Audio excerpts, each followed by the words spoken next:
ETF index mutual funds నేర్చుకుని stock మార్కెట్లో రాణించాలనుకుంటున్నారా? వెంటనే ఈ నెంబర్కి కాల్ చేయండి.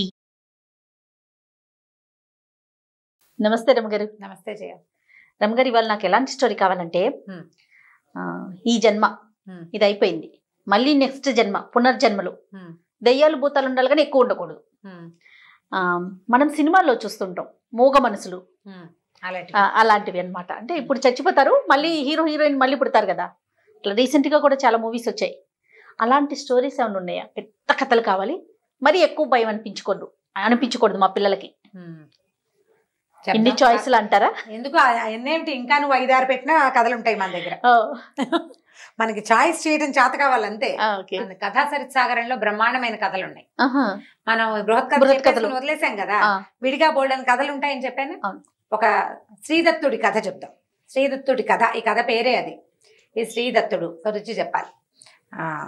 పూర్వమట తామ్రలిప్తి అనే నగరంలో పవిత్రధరుడు అనే ఒక కుర్రాడు ఉండేవాడు, బ్రాహ్మలబ్బాయి. అయితే వాళ్ళ అమ్మ నాన్న చక్కగా పిల్లాన్ని చదివించారు, బాగుండేవాడు అందంగా. అతనికి ఏమని ఉండేదట, మామూలుగా ఏం చేస్తారు బ్రాహ్మలు 14-15 ఏళ్ళకి చదువు అవ్వగానే పెళ్లి చేసేస్తారు. ఒక చిన్న పిల్లని చూసి వీడికి 25 ఏళ్ళు వచ్చేసరికి ఆ పిల్ల కాపురానికి వస్తుంది.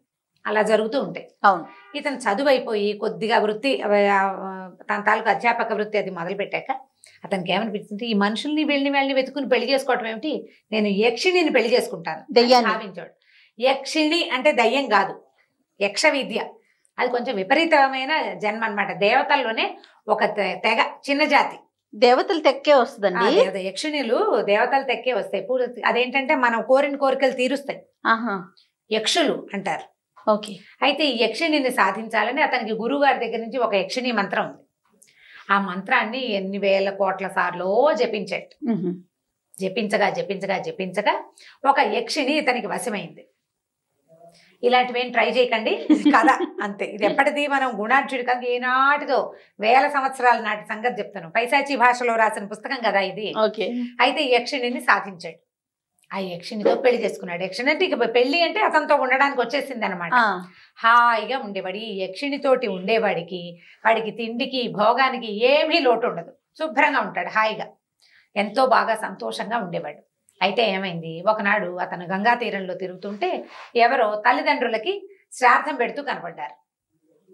మా నాన్నలకి శ్రాద్ధాలు పెడతారు అంటే మన మహాలయ పక్షాల్లో, అప్పుడు మహాలయ పక్షంలో పెడతాం కదా. అప్పుడు ఇతనికి అనిపించింది, ఏమిటో నేను తెలివి తక్కువగా యక్షిణిని పెళ్లి చేసుకున్నాను, అది నాతో కాపురం చేసి నాతో ఉంటుంది, నా కోరికలు తీరుస్తుంది, కానీ పిల్లల్ని కంటుందో కాదు, పిల్లల్ని కందు. పిల్లలు ఎలా కలుగుతారు? మానవ కాంతతో అయితే పిల్లలు కలుగుతారు. ఇప్పుడు సంతానం లేకపోతే రేపొద్దున నేను పోయాక లేదా నేను ఉండగానే నాకు తద్దినం పెట్టాలి కదా. ఉండగా తండ్రికి సంతోషం కలిగించాలి సంతానం, మరణించాక తద్దినం పెట్టాలి. సంవత్సరానికి ఓసారైనా ఓ చారెడు నీళ్ళు వదిలిపెట్టాలి 2 నువ్వు గింజలతోటి. నాకేది అవకాశం అని చాలా కష్టంతో వచ్చింది అతనికి. అయ్యో, నాకు ఈ యక్షిణి పిచ్చితోటి మా తాత తండ్రులకి నీళ్లు లేకుండా చేసేసానే. ఇప్పుడు ఇతని కుమారుడు లేకపోతే ఇతని ముందు తరాల వాళ్ళకు కూడా నీళ్ళు వదిలే వాళ్ళు ఉంటారు కదా. మా తాత మా తండ్రి గాల్లో వెళ్లాడుతూ ఉంటారు, పాపం పితృలోకాలని వాళ్ళు ఉద్ధరింపబడరని చాలా కష్టం వేసి దుఃఖం వచ్చింది. అయితే ఇతనితో పాటు యక్షిణి ఉంది కదా, ఇతను దుఃఖంగా మొహం పెట్టుకుని ఇంటికి వచ్చేసరికి, నాథ ఇలా ఎందుకున్నావు అని అడిగింది. నేను నిన్ను స్వాధీనపరుచుకున్నాను, నాకు సంతానం కలిగే మార్గం లేదు, ఇప్పుడు నేను నీతోటి ఉన్నవాడిని మానవ స్త్రీతోటి ఉండి సంతానాన్ని కనలేను, అదే నాకు దిగులుగా ఉంది అనేసరికల్లా, అయ్యో నీకు ఒక విషయం చెప్తాను విను అని ఒక కథ చెప్పింది. యక్షిణి ఈ అమ్మాయి యక్షిణి ముందు జన్మలో ఎప్పుడు యక్షిణే అది. అయితే ఆ యక్షిణికి ఒక అబ్బాయిని ప్రేమించింది. అతని పేరు ఏంటంటే అట్టహాసుడు అనే ఒక యక్ష కుమారుని ప్రేమించింది. ఈ అట్టహాసుడు ప్రదీప్తాక్షుడు అనే ఒక పెద్ద యక్షరాజు తాలూకు కొడుకు. ఈ యక్షులు ఎవరి కింద ఉంటారంటే కుబేరుడి కింద పనిచేస్తారు. కుబేరుడు ధనపతి కదా, మనకి ధనానికి అధిపతి ఎవరు? ధనపతికి కుబేరుడు. ఆ కుబేరుడి దగ్గరే ఈ యక్షులు ఉంటారు. అతని తాలూకు పనివాళ్ళు అనమాట యక్షులు అంటే. దేవుడి దగ్గర మన యమధర్మరాజు దగ్గర ఉండే వాళ్ళేమో వీళ్ళు కదా యమదూతలు, దేవతల దగ్గర ఉండే వాళ్ళేమో దేవదూతలు, కుబేరుడి దగ్గర ఉండేవాళ్ళు యక్షులు. అయితే ఈ యక్షులు ఏంటంటే ఆయన దగ్గర పనివాళ్ళు. ఆ పనివాళ్లలో ప్రదీప్తాక్షుడు అని ఒక గొప్ప పెద్దవాడు, పెద్ద పదవికి చెందినవాడు. అతని కుమారుడు అట్టహాసుడు. అతనికి ఒక తమ్ముడు ఉన్నాడు దీప్తశిఖుడు. వీళ్ళిద్దరూ అతని కొడుకులు. అయితే ఈ సౌదామిని, ఈ యక్షిణి, ఏ యక్షిణి అయితే ఇతనికి పవిత్రధరుడికి ఫ్రెండ్షిప్ అయిందో ఆ యక్షిణి పేరు సౌదామిని. ఈ సౌదామిని ఈ అట్టహాసుడిని ప్రేమించింది. ఇద్దరు యక్షులే కదా, వివాహం కుదుర్చుకున్నారు. కానీ ఇంకా పెళ్ళవల. అయితే ఏమైందట, ఈ అట్టహాసుడు, ఆ తమ్ముడు, ఫ్రెండ్స్ అందరు కలిసి ఇంకా పెళ్లికి సమయం ఉంది కాబట్టి ఎక్కడికో ఆడుకోవడానికి వెళ్ళారు. వెళ్ళి ఏం చేశారు, రాజు, మంత్రి, సైన్యాధిపతి అలా ఆడటం మొదలుపెట్టారు. అట్టహాసుడిని రాజుని చేసి దీప్తశిఖుడు నలకూబరుడయ్యాడు. కుబేరుడి యొక్క కుమారుడు. కుబేరుడి కొడుకు నలకూబరుడు. నలకూబరుడి వేషం ఇతను వేశాడనమాట. తమ్ముడు వేసేసరికల్లా రాజు, కొడుకు, మంత్రి ఆటలాడుతుంటే అదే సమయానికి ఆ దారిలో వెళ్తున్న నలకూబరుడు ఇది చూసేసాడు. చూసేసి, అవరవరా దాసులు మీరు రాచవేషం వేస్తారా? రాజుకు ఒక ప్రత్యేకమైన వేషం ఉంటుంది, నెత్తి మీద పెట్టుకునే ఇది కిరీటము, మెళ్ళలో వేసుకునేది, రాజు గంభీరంగా కూర్చోటము, కుమారుడు ఒక అల్లరి చిల్లరి వేషము, అదంతా క్లియర్గా తెలిసిపోతుంది. మనం ఇమిటేట్ చేస్తే తెలియదు. అంతేగా ఆ ఇమిటేషన్ చూసారు కొళ్ళు మండిపోయింది అనమాట. చెడామడా తిట్టి, నువ్వు ఏ యక్ష అంటే ఇతను ఎందుకు చేశాడు ఈ అట్టహాసుడు, ఈ ఆట ఎందుకు ఆడుతున్నాడు, అతను అమ్మాయి దగ్గరికి వెళ్ళిపోవాలని దాని నుంచి మనసు మరల్చుకోవటం కోసం ఈ ఆటలోకి దిగాడు. నువ్వు ఏ యక్షిణి కోసం ఈ ఆట ఆడుతున్నావో ఆ యక్షిణి నుంచి నువ్వు దూరం అయిపోతావు అని శపించాడు. శపించేసరికల్లా ఈ అట్టహాసుడు, దీప్తశిఖుడు బతిమలాడుకున్నారు కాళ్ళు పట్టుకుని. సరదాకి, ఆటకి, ఈ విరహం నుంచి తప్పించుకోవడానికి చేశాం కానీ మిమ్మల్ని అవమానించడం కాదని కాళ్ళు పట్టుకుని లబలబలాడుతూ బతిమలాడారు. బతిమాలేసరికల్లా కుబేరుడు అన్నాడు, సరే నువ్వు మనిషిగా పుట్టు, ఆ సౌదామిని నీకు యక్షిణిగా దొరుకుతుంది, ఈ దీప్తశిఖుడు మీకు కొడుకుగా పుడతాడు. పిల్లవాడు పుట్టాక మీ ఇద్దరికి శాప విమోచనం అయిపోతుంది, నీకు శాప విమోచనం అయిపోతుంది కొడుకు పుట్టాక. వీడు భూలోకంలో రాజయ్యి మరణించిన తర్వాత మళ్ళీ వెనక్కి వస్తాడని శాప విమోచనం చెప్పాడు. కాబట్టి నాయన నువ్వే ఆ అట్టహాసుడివి అని చెప్పింది యక్షిణి. ఎవరికి చెప్పింది? పవిత్రధరుడికి. కథలో కన్ఫ్యూజ్ అవ్వద్దు, పేర్లు ఎక్కువగానే నిదానంగా వినండి. ఓకే. పవిత్రధరుడు కదా, అతను కదా యక్షిణిని సాధించుకున్నవాడు. నువ్వే ఆ అట్టహాసుడివి, మానవుడిగా పుట్టేవు. గత జన్మలో కూడా నువ్వే, ఇప్పుడు నువ్వు ఇక్కడ పుట్టావు. నేను అప్పుడు యక్షిణిగానే ఉన్నాను, ఇప్పుడు నేను నీకు యక్షిణిగా స్వాధీనపడ్డాను. సాధారణంగా యక్షిణికి సంతానం కలగదు కానీ నలకూబరుడిచ్చిన శాపావసానం వల్ల మనకు ఒక కుమారుడు కలుగుతాడు, నీ తమ్ముడే మన నా గర్భాన పుడతాడు అని చెప్పింది. ఓహో. వీళ్ళిద్దరూ కలిసి ఇంకా చాన్నాళ్ళు ఉన్నారు. మొత్తానికి ఒక పిల్లాడు పుట్టాడు వాళ్ళకి. దీప్తశిఖుడే ఇక్కడ పిల్లాడుగా పుట్టాడు. పుట్టేసరికల్లా ఎప్పుడైతే ఈ పుట్టిన పిల్లాడిని పురిటింట్లోంచి బయటికి తెచ్చి పవిత్రధరుడికి చూపించారో వెంటనే అతనికి శాప విమోచనం అయిపోయి అట్టహాసుడుగా మారిపోయాడు, యక్షుడిగా మారిపోయాడు. వెళ్ళిపోదాం పదా అన్నాడు సౌదామిని. అనేసరికల్లా అయ్యో అట్లా ఎట్లా చేస్తాము, పిల్లాడు పుట్టాడా, ఈ పుట్టిన పిల్లాడు నీ తమ్ముడే కదా, వీడిని ఎక్కడో చోట సరైన చోట పెట్టద్దు, సరి అయిన చోట పెట్టాలి. ఎక్కడ పెడదాము అని బాగా ఆలోచించారు. పిల్లాడిని దారి చేసి వెళ్ళిపోదాం. పుట్టిన పిల్లాడి మీద తల్లులకు మమత ఉంటుంది. యక్షిణి అయితే ఏమిటి, తల్లే కదా పాపం. సరే ఏమనుకుంది, సరే ఓ పని చేద్దామని అవి మొత్తం తామ్రలిప్తి నగరం అంతా ఒక దుర్భిణి వేసి వెతికి బాగా ఆలోచించి సరే చూశారు. ఒక బ్రాహ్మణ కుటుంబంలో ఒక చిత్రం జరిగింది. ఒక బ్రాహ్మణులు భార్యాభర్త ఉన్నారు. దేవదర్శనుడు అని ఒక బ్రాహ్మణుడు, ఆయనకి భార్య పాపం ఉంది కానీ చాలా సంవత్సరాలైంది పెళ్ళై, పిల్లలు కలగల. అయితే ఆయన ఏం చేసేవాడు, రోజు అగ్నిహోత్రుడికి హోమం చేసేవాడు. సంతానం సంతానం సంతానం అని 12 సంవత్సరాల పాటు ఆయన ఏకధాటిగా ప్రతిరోజు హోమం చేస్తే 12 ఏళ్లకి అగ్నిహోత్రుడు ప్రత్యక్షమయ్యాట. అతనికి ప్రత్యక్షమయ్యి, అబ్బాయి నీకు సంతానం లేదు కానీ నీకు కృత్రిమంగా కొడుకు దొరికే అవకాశం మాత్రం ఒకటి ఉంది, ఆ అవకాశం నీకు కుదురుతుంది, ఒక పిల్లవాడు నీకు లభిస్తాడు, లభించిన పిల్లవాడిని కులగోత్రాదులు అడగకుండా పెంచుకోమని చెప్పాడు. అలాంటి వాళ్ళు ఒకటి ఉన్నారు తామ్రలిప్తి నగరంలో. ఈ పిల్లాన్ని పెట్టుకెళ్ళి వాళ్ళకి ఇచ్చేద్దాం అనుకున్నారు. సరే ఏం చేశారు, ఒక బిందె నిండా బంగారం, మణులు, మాణిక్యాలు పోసారు. పోసి పెట్టుకున్నారు. ఈ పిల్లాడికి మెళ్ళో ఒక మంచి రత్నహారం వేసి చంటి బిడ్డని ఆ బిందె మీద పడుకోబెట్టి తీసుకెళ్లి వాళ్ళ ఇంట్లో వదిలిపెట్టారు. వదిలిపెట్టేసరికల్లా ఆయన దేవదర్శనుడు తెల్లవారి నిద్ర లేచేసరికల్లా అగ్నిహోత్రం పక్కన బిందె మీద ఇంత చిన్న పక్క పీటలాగా వేసింది. ఆ పీట మీద చంటి పిల్లాడు ఉన్నాడు. వాడి మెళ్ళలో పెద్ద హారం, బిందె నిండా బంగారం, దాని నిండా బంగారం ముక్కలు, మణులు, వజ్రాలు, బోల్డని. అని ఆశ్చర్యపోయారు వాళ్ళు. అగ్నిహోత్రుడు చెప్పాడు, కృత్రిమంగా పిల్లాడు ఎక్కడి నుంచి వచ్చి పడ్డాడో తెలియదు, వీడు పైగా ఎలా వచ్చాడు, బంగారంతో సహా వచ్చాడు. శ్రీని చూపించాడని శ్రీదర్శనుడు అని పేరు పెట్టి ఆ పిల్లాన్ని వాళ్ళు పెంచుకున్నారు. వీడికి అప్పచెప్పి వీళ్ళు పిల్లాన్ని పొద్దున్నే తీసుకోగానే చేతిలో పెట్టుకోగానే ఇద్దరు మాయమైపోయారు వాళ్ళు. వీళ్ళిద్దరు ఆ అట్టహాసుడు ఆవిడ సౌదామిని ఇద్దరు మాయమైపోయి యక్షలోకానికి వెళ్ళిపోయారు. ఈ శ్రీధరసురుణ్ణి ఎంత బాగానో పెంచుకున్నారు వాళ్ళు. బోల్డ్ అంత సొమ్ములు ఉన్నాయి, వాళ్ళకి డబ్బు ఉంది. ఈ వచ్చిన బంగారం కూడా చిన్న బంగారం కాదు. సరే ఎంత బాగానో పెంచారు పెంచారు పెంచారు, బాగా పెద్దవాళ్ళు అయిపోయారు. వాళ్ళకి అప్పటికే ఎన్నేళ్ళో వయసు వచ్చాక కానీ ఈ పిల్లాడు దొరకల. వీడికి 18, 20, 22 సంవత్సరాలు వచ్చేసరికల్లా వాళ్ళ నాన్న, నేను తీర్థయాత్రలకు వెళ్తాను, పిల్లాడు ఎలాగో దొరికాడు, వీడే నాకు తద్దినం పెడతాడని ఆయన తీర్థయాత్రలకు వెళ్ళాడు. వెళ్ళిన తర్వాత కొంతకాలానికి అక్కడి నుంచి కబురు వచ్చింది ఆయన ఇక్కడ మరణించాడు. అయ్యో, మరి ఇంకా పాప మరణించాడు. పెద్దవాడు తీర్థయాత్రలకు వెళ్ళిన వాళ్ళు వెనక్కి వస్తారు. ఈ లోపల ఈ వార్త తెలిసేసరికల్లా తల్లి ఏం చేసిందట, నాయన నేను అగ్ని ప్రవేశం చేస్తాను, మీ నాన్నతో పాటే సహగమనం చేయాలనుకున్నాను, ఆయన అక్కడ వెళ్ళిపోయాడని కబురు వచ్చింది కదా అని ఆవిడేమో అగ్ని ప్రవేశం చేసేసింది. అమ్మ నాన్న ఇద్దరు వెళ్ళిపోయారు. కన్న వాళ్ళిద్దరు ముందే మాయమయ్యారు, పెంచిన వాళ్ళిద్దరు ఇప్పుడు మాయమయ్యారు.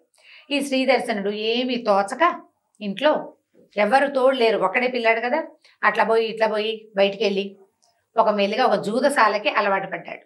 ఓ గ్యాంబ్లింగ్ ఏదో చాలా అట్టహాసంగా, జనాలు చాలా మంది ఉంటారు, హడావిడిగా ఉంటుంది, కాసేపు ఆడతాడు, డబ్బులు పోతాయి, ఏముంది ఇంట్లో లేవు, మళ్ళీ వెనక్కి వెళ్ళి తెచ్చుకుంటాడు శుభ్రంగా. తేను పడేను మొత్తానికి మొత్తం ఉన్నదంతా అవగొట్టేశాడు. ఇల్లు మాత్రం ఉంది. ఈ క్యాష్గా, నాణేలుగా, వస్తువులుగా, బంగారంగా ఉన్న సమస్తమైనవి వెళ్ళిపోయినాయి. వెళ్ళిపోతే ఏమైంది, కొన్ని రోజులు అయిపోయాక కొద్దిగా ఉన్న డబ్బుతోటే జూదశాలలోనే ఉన్నాడు. ఒకనాడు అతను గుర్తించాడు, మా దగ్గర ఇంకేమీ లేవు, ఇంటికి వెళ్ళి తేవడానికి ఏమీ లేదు అని. జూదశాలలో నుంచి బయటకు వెళ్ళటానికి చిరాకు వచ్చింది. 3-4 రోజులు అక్కడే ఉన్నాడు. బట్టలు కూడా మురికిగా ఉన్నాయి. బట్టలు కొనుక్కునేందుకు లేదు. ఈ మధ్యకాలంలో ఎప్పుడూ అతను ఏమీ కొనలా, ఇంట్లో ఉన్న బట్టలే కట్టుకుంటూ ఉండేవాడు. స్పృహ వచ్చింది అనమాట. అంతా పోయాక స్పృహ వచ్చింది. జనరల్ గా జూదగాళ్ళకి ఎలా ఉంటుంది, మొత్తం పోయాక ఎక్కడైనా ₹1 దొరికితే ఈసారి ₹10 లాగేయాలనిపిస్తూ ఉంటుంది. వీడికి అది కలగల. ఇదేమిటి, నేను ఇంత పని చేశాను, నేను ఇంత గొప్ప కుటుంబంలో పుట్టాను, మా నాన్న ఎంత గొప్ప కర్మిష్టి, ఎంత బాగా హోమాలు యాగాలు చేసేవాడు, మా అమ్మ సహగమనం చేసినంత అత్యద్భుతమైన పతివ్రత, నేనేమో ఇల్లు తప్పిస్తే ఏమీ మిగిల్చుకోకుండా ఇక్కడే ఉండిపోయానని బయటికి వెళ్ళకుండా ఎవరైనా భోజనం చేద్దాం రా అంటే సిగ్గుపడి వాళ్ళతో తిండికి కూడా వెళ్ళాల. ₹1 కూడా లేదు అతని దగ్గర. ఒట్టిగా తినద్దు, యాచన చేయాలి, అది ఇష్టం లేదు. దానం తీసుకోవాలి, అదే ఇష్టం. ఇంత గొప్పవాడిని నేనేం దానం తీసుకుంటా. 2-3 రోజుల పాటు ఆహారం లేకుండా ఉండిపోయాడు. ఉండిపోయేసరికి ఆట లేదు, ఏందో మూల కూర్చుని ఉంటున్నాడు బల్ల మీద. అక్కడ ఈ రోజు ఈ గేమ్స్ ఆడడానికి, జూదం ఆడడానికి ముఖరకుడు అని ఒకడు వచ్చేవాడు. వాడి పేరే ముఖరకుడు. వాడు, ఏమిటైనా ఎందుకు ఇక్కడే ఉండిపోతున్నావు, ఎందుకు ఇంత బాధపడతావు, మేము భోజనానికి మేము పిలుస్తున్నాం కదా, ఇదివరకు ఎన్నిసార్లు కలిసి తిన్నాము, ఇప్పుడు నువ్వు మాతో తినచ్చు, ఇంటికెళ్ళి ఏదైనా వ్యాపారం ఏదైనా చూసుకుందు కానీ అని బతిమలాడినా సిగ్గుపడి, వద్దు నాకు చాలా సిగ్గుగా ఉంది, అసలు బయటకు వెళ్ళాలంటే ఈ బట్టలతోటి వెళ్ళాలన్నా కూడా నాకు చాలా సిగ్గుగా ఉంది, ఇలాగే కూర్చుని మరణిస్తానని చెప్పాడు. చెప్పేసరికల్లా ముఖరకుడు బాగా బతిమలాడాడు. అట్లా చేయొద్దు, ఎంతమందో రాజులు ఇలా పోగొట్టుకున్న వాళ్ళు మళ్ళీ బతుకుతున్నారు, బాగానే ఉంటున్నారు. అయినా చీకటి పడ్డాక ఈ ఊళ్ళో నుంచి వెళ్ళిపోదు కానీ, నీకు ఈ ఊళ్ళో ఇక ఉండటం ఇష్టం లేదు, ఏమంటారు చుట్టుపక్కల జనాలు ఏదైనా పని చేయపోతే నాన్న ఇచ్చిన ఆస్తంతా తగలబెట్టాడు, ఇప్పుడు రోడ్ల మీద పడ్డాడు అని అంటారు. అంతేగా. అయితే ఓ పని చెయ్యి, ఇక్కడి నుంచి అవతల మాళవ దేశం ఉంది, ఆ మాళవ దేశపు రాజు జూదంలో ఓడిపోయి బాగా డబ్బు పోగొట్టుకుని తర్వాత బుద్ధి తెచ్చుకుని ఆయన రాజ్యం చేసుకుంటున్నాడు. కానీ ఆయన ఏం చేసేట, ఈ మహామహా జూదగాళ్ల కోసం ఒక పెద్ద మఠం కట్టేట. ఎక్కడెక్కడ జూదంలో ఓడిపోయిన వాళ్ళు చివరికి అక్కడ చేరిపోతారు. జూదగాళ్ళకి మఠం, వాళ్ళకి తిండికి లోటు లేదు, డబ్బులుండవు, ఆహారము బట్టలు వస్తాయి. వీళ్ళు అక్కడ ఉండొచ్చు, జూదం ఆడుకోవచ్చు, డబ్బులు లేకుండా ఆడుకోవచ్చు. ఆ ఉంది జూదగాళ్ళ మఠం, పోయి అందులో చేరుదు గాని, పోనీ అక్కడ ఉంది కానీ నీకు దానం తీసుకోవడం ఇష్టం లేదు, ఇది తీసుకోవడం ఇష్టం లేదు. అక్కడ ఆ జూదగాళ్లే నడుపుకుంటారు ఆ శాలని, వాళ్లే వండుకుంటారు, వాళ్లే బట్టలు ఉతుకుంటారు, వాళ్లే కట్టలు కొట్టుకుంటారు, వాళ్ళకి సామాగ్రి అంతా వస్తుంది, రాజుగారు పంపిస్తారు. అక్కడికి వెళ్ళిపోదాం, నేను కూడా వస్తాను, నేను అక్కడ దింపుతాను నేను అని చెప్పి బతిమలాడి అన్నం పెట్టించేసాడు. ఈ పూటకి మనం వెళ్ళిపోదాం అని చెప్పి భోజనం పెట్టించేసాడు. తిన్నారు. తిన్న తర్వాత ఏం చేశారు, రాత్రి చీకటి మాటన నడుచుకుంటూ బయలుదేరారు. ఆ రోజుల్లో ఏమున్నాయి సాధనాలు, డబ్బులు ఉన్న వాళ్ళైతే ఓ గుర్ర బండి కట్టించుకునేవాళ్ళు, లేదా ఓ ఎడ్ల బండి కట్టించుకునేవాళ్ళు. సాధారణులంతా నడిచి వెళ్ళటమే, కాలినడకే. ఏదైనా ఓ ఊరు వస్తే అక్కడ ఆగుతారు. రాత్రిళ్ళు ప్రయాణాలు లేవు, లైట్లు లేవు కదా.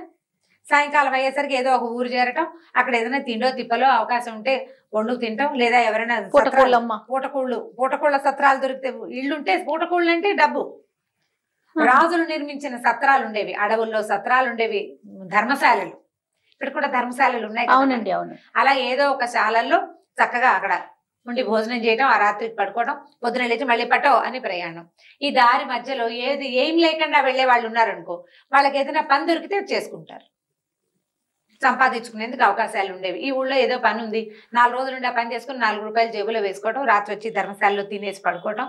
అప్పుడు మనలాంటి తిండ్లు కూడా ఉండేవి కాదు, 2 పూట్ల తినేవారు, పగలు రాత్రి 2 సార్లే. మధ్యలో ఆహారం సాధారణంగా అవసరం ఉండేదే కాదు. ఏదో ఒకటి నోట్లో వేసుకోవడం, 2 గంటలకి 3 గంటలకి తినటం, ఏమీ లేవు. పైగా డయాబెటీస్ అవి ఉండేవి కాదు, ఎందుకంటే అమిత నడకలు కదా. కానీ తృప్తిగా తినేవాళ్ళు, తినేసేవాళ్ళు. తిన్నాక ఇంకా మళ్ళీ లేదు, ఆకలి లేదు. ఇప్పుడు కూడా మనం పొద్దున్నే హెవీగా 10 గంటలకు అన్నం తినేస్తే సాయంత్రం 5 దాకా ఆకలేదు. అవును, చాలా మంచి అలవాటు. 5-6 గంటలకు మళ్ళీ తిన్నామంటే ఇక తెల్లారేదాకా మాట్లాడే పని లేదు. చాలా మంచి అలవాటు. మధ్యలో స్నాకింగ్, మంచింగ్, గించింగ్ ఏమి నథింగ్ డూయింగ్. సరే వీళ్ళేం వెళ్తున్నారు. ఇప్పుడు ఏ డబ్బులు లేకుండా ఇలాగా రోడ్ల మీద పడి పక్క ఊరు కోసం ప్రయాణం అవుతున్న వీళ్ళని చూసేసరికల్లా ఈ యక్షుడు భార్యాభర్త ఇద్దరు ఉన్నారు కదా, ఎవరైతే ఈ పిల్లాన్ని ఇక్కడ ఉంచారో అట్టహాసుడు, సౌదామిని, వాళ్ళేమన్నా అసలైన తల్లిదండ్రులు, అయ్యో వీడేమిటి రాజు అవుతాడని మనం మొదలు పెడితే వీడు రోడ్ల మీద పడి తిరుగుతున్నాడు, రాజు అవ్వాలంటే వీడి దగ్గర డబ్బో దశకమో ఏదో ఉండొద్దు. అందుకని ఏం చేశారు, పైనుంచి ఒక కనపడకుండా, అబ్బాయి శ్రీదత్తుడా, నువ్వు మీ ఇంట్లో మీ అమ్మ బంగారం దాచిపెట్టింది, మీ ఇంట్లో వెతుకు నీకు దొరుకుతుంది అని సౌండ్ వినపడింది. ఆకాశవాణి వినపడేసరికల్లా వెనక్కి వెళ్ళి ముఖరకుడు వీడు ఇద్దరు కలిసి వెనక్కి వెళ్ళి తమ ఇంట్లో వాళ్ళు చెప్పిన ప్లాన్ ప్రకారం ఏంటంటే దేవతా గృహం ఎక్కడుందో దాని కింద దేవతా గృహం జరిపి తవ్వి చూస్తే వాళ్ళ అమ్మ అంటే ఈ పిల్లాడి పెంపుడు తల్లి నగలు అవి దాచిపెట్టుకున్నారు. పూర్వకాలం అలా చేసేవాళ్ళు కదా, ఆ దాచిపెట్టుకున్న నగలు తవ్వుకున్నారు వీళ్ళు. అమ్మయ్య మనకి డబ్బులున్నాయి, ఇంకా భయం లేదు, ఈ ఊళ్ళో ఎందుకు ఉండాలి, మనం ఎలాగో మాలవ దేశం వెళ్ళదలుచుకున్నాం, అక్కడికి వెళ్ళి బతుకుతాం ఈ డబ్బులు పెట్టుకుని, ఈ నగలు పెట్టుకుని. ఈ నగలన్నీ మూట కట్టుకుని ఈ ముఖరకుడు శ్రీదత్తుడు ఇద్దరు బయలుదేరారు. ఈ నడిచి వెళ్తూ వాళ్ళు ఈ ఒక పల్లెటూరు చేరారనమాట. ఈ పల్లెటూరులో కూర్చునేసరికి ఒక అమ్మాయి వస్తుంది దూరం నుంచి. ఎలా వచ్చే ముందంటే అది ఒక అడవి పక్కనే ఊరు, ఒక పెద్ద చెరువు ఉంది. ఆ చెరువు దగ్గర ఆగారు. 3:30-4 గంటలు అయింది సమయం. ఈ రాత్రికి ఇక్కడే ఉండిపోదాము, ఏమైనా తిండి దొరుకుతుందేమో చూద్దాం. కాసేపు ఈ చెరువు బాగా నడిచి వచ్చాక ఏముంది, చెరువులో కాళ్ళు కడుక్కుని కాస్త మంచినీళ్ళ దాకా మొహం కడుక్కుంటే ఒక అరగంట రిలాక్స్ అయ్యి ఊళ్ళోకి వెళ్ళి సాయంకాలం తిండి ఏదైనా దొరికింది అనుకో తినేసి పడుకోవచ్చు, రేపొద్దున మళ్ళీ బయలుదేరచ్చు. ఏదైనా బండి దొరుకుతుందేమో ఈ ఊళ్ళో చూద్దాం అనుకున్నారు. అయితే దూరం నుంచి ఒక పిల్ల నడిచొస్తూ కనపడింది వీళ్ళకి. మహా అందమైన అమ్మాయి, కొంచెం సామంసాయిగా ఉంది, ఒక రవ్వ రంగు తక్కువ అమ్మాయి అన్నమాట. ఆ వస్తూ వీళ్ళని చూసేసరికల్లా, ఈ శ్రీ దర్శనుడిని చూసేసరికల్లా, అదే శ్రీదత్తుడు దర్శనుడు అటు ఇటు మారుస్తున్నాను పేర్లు నేను, అంతే అదే పేరు శ్రీదత్తుడు అనే జ్ఞాపకం నాకు. అయితే ఈ అబ్బాయిని చూసేసరికల్లా అమ్మాయి మర్చిపోయింది, ఎంత బాగున్నాడు అబ్బాయి అనుకుంది. ఒకళ్ళనొకళ్ళు మొహాలు చూసుకున్నారు. ఏమండి ఎందుకు ఇక్కడ కూర్చున్నారు అని అడిగింది. మేము మాళవ దేశం బయలుదేరాం అమ్మాయి, అందుకని ప్రయాణంలో ఆగాము, నువ్వెవరు అన్నారు. అనేసరికల్లా అమ్మాయి నా కష్టం ఏం చెప్పమన్నారండి, మీరు ఈ ఊరు దగ్గర ఆగారు, ఈ ఊరు అసలు మంచిది కాదు, ఇక్కడ ఒక బందిపోటు దొంగల స్థావరం ఉంది. ఈ బందిపోటు దొంగల తాలూకు పెద్దవాడు అంటే హెడ్ బ్రాహ్మడు, పేరుకే బ్రాహ్మడు. అతను ఎవరినైనా సరే దోచుకుంటాడు, ఎవరి దగ్గర నుంచి దోచుకుంటాడో వాళ్ళని చంపేస్తాడు. అతని నియమం అది, వదిలిపెట్టాడు, దోచుకుని వదిలేయడు, చంపేస్తాడు. బందిపోటు దొంగలు చంపేస్తారు, మన కథల్లో కూడా అలాంటివే కనపడతాయి. అయితే నేను మా నాన్న, మాది అవతల ఊరండి, నేను మా నాన్న, అమ్మ నాన్న, అన్నయ్య, మేము 4 కుటుంబంలో ఉండేవాళ్ళం. మా అన్నయ్య అమిత జూదం పిచ్చివాడికి ఇంట్లో ఉన్నవన్నీ అమ్మేసి జూదం ఆడేవాడు. అయితే ఒకనాడు మా నాన్న మా అన్నయ్యని బాగా దండించేసరికల్లా కోపం పట్టలేక మా అన్నయ్య ఇంట్లో నుంచి లేచిపోయాడు, ఎక్కడికో వెళ్ళిపోయాడు, కొంత సొమ్ము తీసుకుని పారిపోయాడు. మా అన్నయ్య లేక మా అమ్మ బెంగ పెట్టుకుని గుండె పగిలి చచ్చిపోయింది. నీళ్ళు కొరి పెట్టే కొడుకు లేడని ఇక మా నాన్న ఏమీ చేయలేక మా అన్నయ్యని వెతుకుతూ, మా అమ్మ ఆస్తులు చేత్తో పుచ్చుకుని మా అన్నయ్యని వెతుకుతూ చిన్నపిల్లని నన్ను వెంట పెట్టుకుని తిరగటం మొదలుపెట్టాడు. ఇవి 2-3 ఏళ్ళుగా మేము వెతుకుతూనే ఉన్నాము. ఆ సందట్లో ఈ ఊరు దగ్గరికి చేరేసరికి నేను అందంగా ఉన్నానని ఈ బందిపోటు నాయకుడు మా నాన్నని సంహరించి మా అమ్మ నగలన్నీ ఆయన దగ్గర ఉన్న సొమ్మంతా లాక్కుని నన్ను మాత్రం చంపలేదు. వాడికి కొడుకున్నాడు వసుభూతని, వాడికి ఇచ్చి నన్ను పెళ్లి చేయడం కోసం నన్ను బతికించి ఉంచాడు. నా పేరు పద్మిష్ట అని చెప్పింది. పద్మిష్ట అమ్మాయి పేరు, నా పేరు పద్మిష్ట, మా అన్నయ్య పేరు ముఖరకుడు అని చెప్పింది. వాడు ఇక్కడే ఉన్నాడు. వీళ్ళు పరమ దుర్మార్గులు, మీ దగ్గర ఏమైనా ఉన్నాయా, మిమ్మల్ని చంపేశారే, మీరు పారిపోండి, ఇప్పుడే వెళ్ళిపోండి అనగానే ముఖరు అక్కడ ఏడవటం మొదలుపెట్టాడు. అయ్యో నా తల్లి చచ్చిపోయిందా, అమ్మ నేనే మీ అన్నయ్యని చెల్లెలు కాళ్ళు పట్టుకున్నాడు, నేనే జూదం మీద పిచ్చితోటి ఇంట్లో నుంచి అమ్మ సొమ్ములు తీసుకుని పారిపోయాను, ఎక్కడెక్కడో తిరిగాను, చివరికి నా వల్ల అమ్మ చచ్చిపోయింది, నాన్నేమో నన్ను వెతుకుతూ చచ్చిపోయాడు, చిన్నపిల్లవి నువ్వు వీళ్ళెవరికో దొరికిపోయావు, నేను ఇంత పొరపాటు చేశానని నన్ను క్షమించమని చెల్లెలు కాళ్ళు పట్టుకుని సోకాలు పెట్టి ఏడ్చాడు. ఏడ్చేశారు కల్లా పద్మిష్ట అంది, అయ్యో అన్నయ్య అన్నయ్య ఇద్దరు, అన్న చెల్లి ఇద్దరు ఒకళ్ళనొకళ్ళు కావలించుకుని ఏడ్చారు. ఆ పిల్ల 10 ఏళ్లది, వాడు పారిపోయే నాటికి. దానికి అంత బాగా గుర్తులేడు, మీసాలు గడ్డాలు వచ్చిన అన్నయ్యని అది గుర్తుపట్టలేకపోయింది అనమాట. అతను గుర్తుపెట్టాడు, చెల్లెలు మాట్లాడేసరికి తెలిసింది అతను. సరే ఇతను ఏమన్నాడు, అయితే ఓ పని చేద్దాం, ఇక్కడ నుంచి వెళ్ళి మనం తప్పించుకోలేం, మీ వాసన వచ్చిందో కుక్కలు వదిలిపెడతారు వాళ్ళు, కొత్తగా చేరిన మనుషుల్ని పరీక్షించకుండా వదలరు. అయితే ఓ పని చేద్దాము, ఎలాగైనా అంటే మన డబ్బు ఇచ్చేసి తప్పించుకుందాం, మన దగ్గర నగలు ఇచ్చేద్దాం, కానీ ప్రాణాలతో ఉండాలి, ఆ మార్గాన్ని ఆలోచిద్దాం. మన దగ్గర వాళ్ళు డబ్బులు తీసుకోవాలి, మనల్ని చంపకూడదు, ఏం చెయ్యాలి అని ఆలోచించి ఒక గొప్ప ప్లాన్ వేశారు వీళ్ళు. ఆ ప్లాన్ ఆఫ్ యాక్షన్ని ఇంప్లిమెంట్ చేయడానికి ఈ పద్మిష్టనే వాడుకున్నారనమాట. ఇతను ఈ రాజు అబ్బాయి ఉన్నాడు కదా శ్రీదత్తుడు, ఒక మూర్ఛ రోగిలాగా పడుకుండిపోయాడు. ఈ ముఖరు అక్కడేమో ఏడవటం మొదలుపెట్టాడు పక్కన కూర్చొని. ఈ పద్మిష్ట చెరువులో నీళ్లు బిందె ముంచుకుని తీసుకుపోయి ఊళ్ళోకి వెళ్ళింది. వెళ్ళి అక్కడ ఎవరో ఒక మూర్ఛ వ్యాధో వచ్చిన ఒక ఆయన పడిపోయి ఉన్నాడు, పక్కన ఇంకొక ఆయన ఉన్నాడు ఏడుస్తున్నాడు, వాళ్ళు ఎవరో చూసిరండి అని ఊళ్ళో ఉప్పు అందించింది. వాళ్ళు పరిగెత్తుకుంటూ వచ్చారు. వచ్చేసరికల్లా నువ్వెవరు అని అడిగారు. ఈయన మా అన్నయ్య అండి, మేమేమో తీర్థయాత్రలకు బయలుదేరాము, ఈయనకి ఇక్కడికి వచ్చేసరికల్లా ముంచుకొచ్చేసింది, దర్భలు పరిచి నేను చచ్చిపోతున్నాను అన్నాడు, దర్భలు పరిచి పడుకోబెట్టానండి, మా అన్నయ్య పోతే నాకు దిక్కెవరండి, మా అన్నయ్య ఇప్పుడు సంధి మాటలు మాట్లాడుతున్నాడండి, నాకు సహాయం చేయండి అన్నాడు. ఏం మాట్లాడుతున్నాడు అంటే, మా అన్నయ్య దగ్గర బోల్డ్ బంగారం ఉందండి, ఎవరికైనా సరే ఒక సద్బ్రాహ్మడికి దానం చేసి చచ్చిపోతానంటున్నాడు, ప్రాణం పోయే స్థితిలో ఉన్నాడు. ఆ పడుకున్న వాడేమో గుడ్లు తేలేసాడు, చేతులు పక్కకు పెట్టేశాడు. ఏముంది, శవంలా పడుకోవడం సులువు, శవం అవడం కష్టం. గుడ్లు మిటకరిచి ఉన్నాయి అనమాట, కళ్ళు పైకి చూస్తున్నాడు, పళ్ళు గిటకరిచిపోయి ఉన్నాయి. ఏమిటి చూస్తే భయం వేస్తోంది వాడిని చూస్తుంటే, వేషం వేయటమే కదా. మరి సద్బ్రాహ్మణ్ణి ఎవరైనా ఒక బ్రాహ్మణ్ణి తీసుకురండి, మా అన్నయ్య చచ్చిపోయేలాగా ఉన్నాడు, ఈయన చచ్చే లోపల ఆ బంగారం దానం చేసి ఆ సద్గతిని పొందుతాడండి, బాబాబు అన్నయ్య సహాయం చేయండి అని ఆ వచ్చిన దొంగ వేధవుల కాళ్ళు పట్టుకున్నాడు ముఖరకుడు. పట్టుకునేసరికి వాళ్ళు ఏమనుకున్నారు, ఎలాగూ మన రాజుగారు వచ్చాడంటే, వాళ్ళ బందిపోటు దొంగ హెడ్ వచ్చాడంటే గ్యారంటీగా డబ్బులు వీళ్ళ దగ్గర నగలున్నాయి వెతికి సోదా చేసి తీసేసుకుంటాడు. వీడు చావడానికి సిద్ధంగా ఉండి బ్రాహ్మడికి ఇస్తానంటుంటే బందిపోటు దొంగ ఎలాగో బ్రాహ్మడే, అంతేగా, ఆయనే తెస్తే సరిపోతుందని వీళ్ళు పోయి ఆ దొరకి చెప్పారు. నువ్వు చంపి తీసుకుంటావు, చచ్చేందుకు సిద్ధంగా ఉన్నవాడు ఇచ్చేందుకు రెడీగా ఉన్నాడు ఇప్పుడు, కాబట్టి బాగుంది కదా మార్గం, కాబట్టి అదేదో నువ్వే తీసుకో, ఏదో ఒక మంత్రం చెప్పి, లేదా ఆ పక్కన ఉన్న వాడే చెప్తాడు మంత్రం, ఆ నీళ్లు పోయించుకుని ఆ నగలు తీసేసుకుంటే ఎలాగో వాడి దారిని వాడే పోతాడు అనేసరికి అతను అన్నాడు, అలా ఎలా కుదురుతుంది, మనం ఎవరి దగ్గర నుంచి అయినా పరిగ్రహం తీసుకున్నామా వాడిని చంపి తీరాలి, అదే కదా మన నియమం అంటే, వాడు ఎలాగూ చచ్చిపోతాడండి. ఆ రెండో వాడు బక్కగానే ఉన్నాడు, 4 రోజుల పైగా వాడు పోతాడు, ఎక్కువ రోజులు నడిచి ఉండలేడు వాడు, ఈ అన్నయ్య లేకుండా వాడు ఏం బతుకుంటాడు, లేదా 2 రోజులు చూద్దాం, పోలేదు అనుకో మనమే చంపేద్దాం, దానం తీసుకుంటే సరిపోతుంది కదా. సరే బాగానే ఉంది. ఇప్పుడు దొంగ ఈ శ్రీదత్తుడి దగ్గర నుంచి దానం తీసుకోవడానికి వచ్చాడు. తర్వాత కదా వచ్చే భాగంలో చెప్పుకుందాం. ఓ బాగుంది రమ్మగారు, చాలా ఇంట్రెస్టింగ్ గా ఉంది స్టోరీ. ఇంకా బోల్డ్ అని భేదాలు కూడా వస్తాడు ఇందులో. ఓ అవునా, ఓ 3 భాగాలు అవుతుంది. ఎక్కడి దాకా వచ్చారు, దొంగలకి బంగారం దానం చేద్దాం అనుకున్నాడు. ఎలా వేశాడు, ఏదో జబ్బు చేసిన వాడి లాంటి వేషం వేసేసాడు. సరే ఆ దొంగల నాయకుడు వచ్చాడు. దొంగల నాయకుడు వచ్చి చూస్తే ఒక స్పృహ లేని స్థితిలో, ఓపిక లేని ఒక వాడు పడిపోయి ఉన్నాడు, చచ్చేలాగా ఉన్నాడు. సరే అతనికి ఏం చేశారు వీళ్ళు, ఈ ముఖరకుడు సాంగంగా చక్కగా ఈ శ్రీదర్శనుడి తల్లి బంగారం తెచ్చుకున్నారు కదా, పెంచిన తల్లి తాలూకు బంగారం అంతా తెచ్చారు, బంగారం దానం చేశారు. వీళ్ళ దగ్గర ఏం లేదు ఇంకా, ఆ బంగారాన్ని చక్కగా దానం చేయించి వాళ్ళు దొంగలంతా ఇంటికి వెళ్ళిపోయారు. హాయిగా సంతోషించారు, ఎలాగో వీడు రేపొద్దున చచ్చిపోతాడు, అసలు హత్య చేయకుండా మనకు బంగారం వచ్చేసిందని సంతోషించి వెళ్ళిపోయారు. ఈ పద్మిష్ట ఏం చేసింది, దొంగలంతా పడుకోగానే చల్లగా చీకటి మాటను మళ్ళీ అన్నయ్య దగ్గరికి, ముఖరకుడు ఇతను ఉన్నారు శ్రీదర్శనుడు ఉన్న చెరువు దగ్గరికి వచ్చేసింది. ముగ్గురు రాత్రికి రాత్రి చీకటి పడంగానే దొంగలు పడుకోగానే ఈ పిల్ల, అప్పట్లో ఏంటంటే 11 దాకా మెలకుగా ఉండేవాళ్ళు కాదు, కాసేపట్లో నిద్రపోయేవాళ్ళు. ఈ పిల్లకి ఇంకా పెళ్ళి అవ్వలేదుగా, దాని గదిలో అది పడుకుంటుంది, వీళ్ళ దారిని వీళ్ళు పడుకుంటారు. చల్లగా కొద్దిగా చేతికి అందిన 2 జతలు బట్టలు పుచ్చుకుని అమ్మాయి కాస్త వచ్చేసింది. వచ్చేసి వీళ్ళు ముగ్గురు కలిసి రాత్రి తెల్లవార్లు నడిచి నడిచి నడిచి నడిచి ఎక్కడికో నడుచుకుంటూ వెళ్ళిపోయారు. ఏ వైపుకి వెళ్తే మాళవ రాజ్యం వస్తుందో ఆ దిక్కు తెలుసు వాళ్ళకి.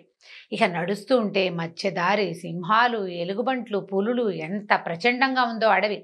ఆగితే దొంగలు పట్టేస్తారు, ఆగకూడదు, చస్తే చచ్చాం, ఏదైనా సరే అని చెప్పి ఇక అట్లా నడుచుకుంటూ వెళ్ళిపోయారు. వెళ్ళిపోతే మర్నాడు బాగా ఈ అడవంతా దాటేసి ఇంకా వాళ్ళకి మనం చిక్కము అని నిశ్చయించుకునేదాకా నడిచారు. మర్నాడు ఏదో అడవిలో అక్కడ ఇక్కడ కాయ కసరు తిన్నారు. ఆ రోజు సాయంత్రం దాకా నడిచారు. ఎంత నడిస్తే మాత్రం అడవులు తరుగుతాయి. ఏదో నీళ్లు కనపడ్డ చోట కాసిన మంచినీళ్ళు తాగటం, ఏదైనా చిన్న 2 పళ్ళో కాయలో దుంపలో ఏమైనా కనపడితే అవి పీక్కుని తింటాం, నడవటం. బ్రాహ్మలు వీళ్ళు ఏదైనా జంతువుని కాల్చుకుని తినే రకాలు కావు, ఏవో పీక్కుని తినాలి వాటిని వీటిని. ఆ రోజు రాత్రికి, అంటే ఈ రోజు రాత్రి బయలుదేరారు, మర్నాడు రాత్రి ఒక చీకటి పడేసరికి ఒక చోటికి చేరారు వీళ్ళు. అడవిలో దూరంగా ఏదో మండుతున్నట్టు కనపడుతోంది. మండుతుంటాడు కనిపించేసరికల్లా ఈ శ్రీదర్శనుడు అన్నాడు, వీళ్ళిద్దరూ కొంచెం ఓపిక తక్కువ వాళ్ళు. ఈ శ్రీదర్శనుడు పెంపుడు తండ్రి దగ్గర ఉన్నప్పుడు శాస్త్ర విద్యలతో పాటు అస్త్ర విద్యలు కూడా నేర్చుకున్నాడు. అతనికి అస్త్రం శస్త్రం వాడడం, కత్తి డాలు అన్నీ బాగా వచ్చు, బాగా నేర్చుకున్నాడు పిల్లాడు. పైగా ఈ యక్షుడి పుటక కదా, దానివల్ల అతనికి సహజంగానే కొంత ప్రతాపం, శౌర్యం ఉన్నాయి. ఏమన్నాడు, అన్నా చెల్లి మీరిద్దరూ రెస్ట్ తీసుకోండి కాసేపు, నేను పోయి అక్కడ ఏదైనా ఉందేమో, ఏదైనా ఊరుందా, ఏదైనా నెగ్గడు మండుతుందేమో చూసొస్తానన్నాడు. తీరా దగ్గరికి వెళ్ళేసరికల్లా అదొక రత్న మండపం, రత్నాలతో చేసిన ఒక పెద్ద బిల్డింగ్ లాంటిది ఉందన్నమాట, పెద్ద మండపం లాగా ఉంది.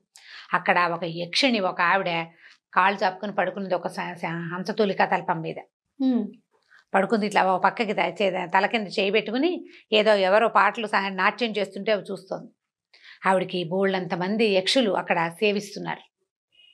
యక్షులు అంటే ఇదేంటంటే జాతి ఒక రకమైన భూతాల లాంటివి అనమాట. ఇవి శవాలని తినే రకాల లక్షణాలు ఉంటాయి వాటిల్లో. రాత్రిపూట వాటికి అవి వస్తాయి.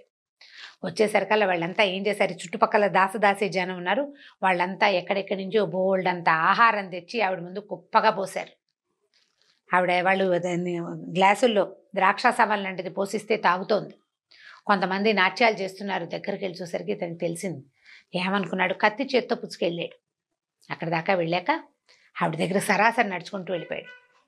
ఏమమ్మా, నీ అతిథిని నేను, అతిథికి భాగం ఇవ్వాలి, ఆహారం ఉంది కదా నీ దగ్గర, నాకు అతిథి భాగాన్ని ఇవ్వు అని అడిగాడు.